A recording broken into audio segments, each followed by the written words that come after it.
Accords coloniaux, enjeu d'une nouvelle colonisation, c'est notre grande interrogation de ce matin. Les 11 accords secrets signés entre la France et les pays d'Afrique francophone, peu de gens le savent, mais ils existent. Il existe bel et bien des accords signés entre les anciennes colonies françaises et leur ancienne autorité administrative, la France.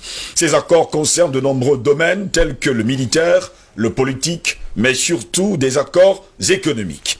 La première, il faut le préciser, le premier pour moi, la dette coloniale pour remboursement des bénéfices de la colonisation. Ça, c'est en un. On parle bien sûr, les États nouvellement indépendants doivent rembourser le coût des infrastructures construites par la France pendant la colonisation. Voici le premier accord. Deuxième accord, la confiscation automatique des réserves financières nationales. Les pays africains doivent déposer leurs réserves financières auprès de la Banque de France. Ainsi, la France garde, entre guillemets, les réserves financières de 14 pays africains depuis 1961. Le Bénin, le Burkina Faso, la Guinée-Bissau, la Côte d'Ivoire, le Mali, le Niger, le Sénégal, le Togo, le Cameroun, la République centrafricaine, le Tchad, le Congo-Brazzaville, la Guinée équatoriale et le Gabon. Ainsi, la gouvernance des politiques monétaires reste asynchrone et incomplète du fait qu'elles sont pilotées directement par le gouvernement français sans aucun lien avec les autorités financières des pays tels que la CEMAC ou encore la CEDEAO. Ainsi, du fait des conditions qui lient les banques des zones économiques et financières, elles sont obligées de garder 65% de leurs réserves de change dans un compte d'opération tenu par le Trésor français, ainsi que 20% supplémentaires afin de couvrir les risques financiers.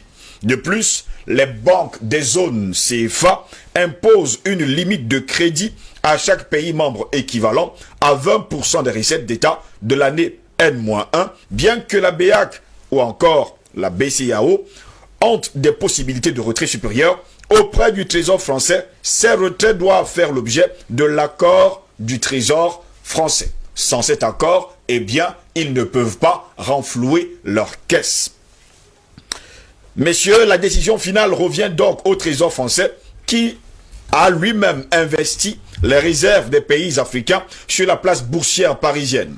En d'autres mots, 80% des réserves financières africaines sont déposées sur un compte d'opération contrôlé par l'administration française. Les deux banques de la zone CFA sont africaines de par leur nom, mais ne décident aucune des politiques monétaires par elles-mêmes.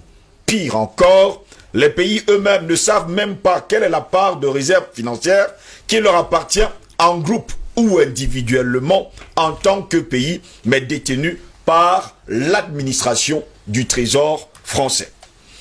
Les gains issus des investissements de ces fonds du Trésor français sont censés être rajoutés à la cagnotte africaine, mais aucun compte n'est donné là-dessus aux banques, ni même aux pays membres. Seul un groupe limité à 6 administrateurs du Trésor français ont connaissance des montants du compte d'opération, du lieu d'investissement, des sommes. Les banques centrales africaines n'ont pas accès à ces informations, déclarait d'ailleurs il y a plusieurs années le docteur Gary K. Bush. 500 milliards de dollars des caisses africaines du Trésor français, on estime maintenant que la France détient, il faut le dire, 500 milliards de dollars auprès de son trésor. Elle est donc prête à tout afin de combattre toute personne qui cherchera à faire la lumière sur le côté obscur de ce vieil empire. Les pays africains ne disposent pas d'accès à cet argent. La France, on va le préciser également, leur permet d'accéder à seulement 15% de l'argent chaque année. Si elles ont besoin de plus que cela, ils doivent emprunter de l'argent supplémentaire à partir de leur propre 65% du Trésor français à des taux commerciaux. En fait, vous prêtez votre propre argent. Vous détenez de l'argent, mais vous le prêtez à vous-même. Allez savoir comment ça se passe. De plus, la France impose un plafond sur le montant de l'argent que les pays peuvent emprunter dans leurs réserves. Le plafond est fixé à 20% de leurs recettes publiques de l'année précédente. Eh bien, si les pays africains ont besoin d'emprunter plus de 20% de leur propre argent, la France dispose d'un droit de veto. La grande interrogation, c'est pourquoi? Numéro 3. Le droit de premier refus sur toute ressource brute ou naturelle découverte dans le pays.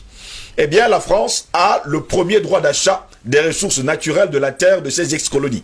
Ce n'est qu'après que la France ait dit « je ne suis pas intéressé » que les pays africains sont autorisés à chercher d'autres partenaires. Allez savoir. 4.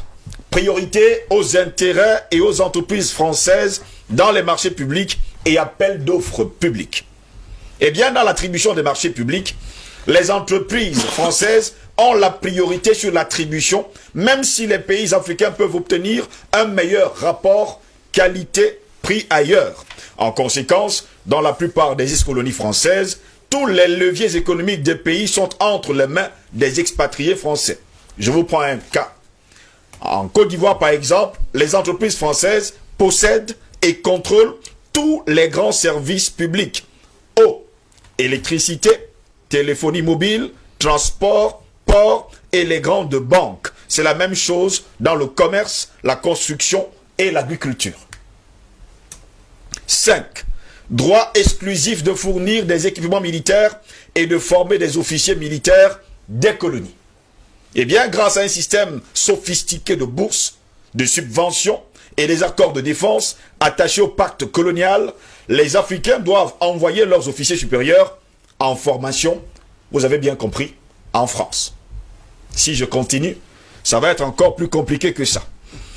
Messieurs, en 6, le droit pour la France de déployer les troupes et d'intervenir militairement dans le pays pour défendre ses intérêts. Pas les intérêts du pays en somme, mais ses propres intérêts. On parle bien sûr des intérêts de la France.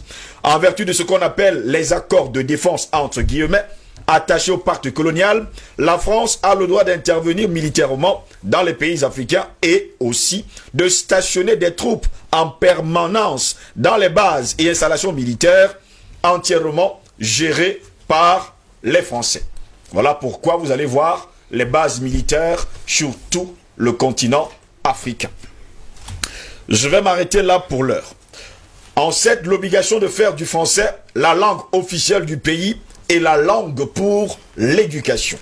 Oui, monsieur, vous devez parler français, la langue de Molière. Une organisation de la langue française et de la diffusion de la culture française a même été créée pendant la colonisation. Elle s'appelle la francophonie et possède plusieurs organisations satellites. Eh bien, ces organisations sont affiliées et contrôlées par le ministre français des Affaires étrangères. On parle encore là de diplomatie. Est-ce cela en tout cas la diplomatie? 8. L'obligation d'utiliser le franc CFA, franc des colonies françaises d'Afrique. On en parle d'ailleurs sur ce plateau à bouche que vêtue. En 9, l'obligation d'envoyer en France un bilan annuel et un rapport de l'état des réserves. Je me pose souvent la question de savoir pourquoi. Je vais passer, pour ne pas tellement perdre du temps. En 10, pour terminer, renoncer à toute alliance militaire avec d'autres pays, sauf autorisation de la France. J'explique. Pourquoi les alliances militaires régionales en Afrique sont les plus faibles? C'est la grande interrogation. Eh bien, la plupart des pays ont seulement des alliances militaires avec leurs ex-colonisateurs. Je parle bien sûr de la France. Drôle, mais vous ne pouvez pas faire mieux. La France leur interdit toute autre alliance militaire. 11. L'obligation de s'allier avec la France en cas de guerre ou de crise mondiale. Vous ne pouvez pas vous allier avec un autre pays en dehors de la France. Ce qui vaut aujourd'hui à plusieurs chefs d'État africains de s'être alliés à la Russie, de s'être alliés à la Chine. Quelque part, on veut à tout prix les déstabiliser. Messieurs, voilà quelques 11 accords coloniaux qui ont été signés et on se pose souvent la question, pourquoi les avoir signés et pourquoi ces accords existent encore aujourd'hui où nous sommes le 5 novembre de l'an 2020